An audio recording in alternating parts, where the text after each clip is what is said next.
अर्धा किलो कैरी फोडून घेतली, नंतर त्याला हळद मीठ लावलं, कपड्यामध्ये बांधून घेतली, रात्रभर ती बांधून ठेवायची. नंतर सकाळी ती चांगली सुकवायची फॅन खाली.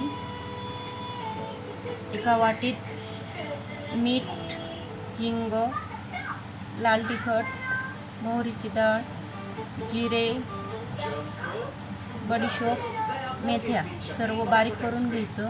हे सगळं मिश्रण एकत्र करायचं. थोडंसं हिंग टाकायचा. अशा पद्धतीने सर्व कालवून घ्यायचं, एकत्र मिश्रण करून घ्यायचं आणि वरतून गरम केलेलं तेल टाकायचं. झालं लोणचं तयार.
हे 8 दिवस असंच ठेवायचं.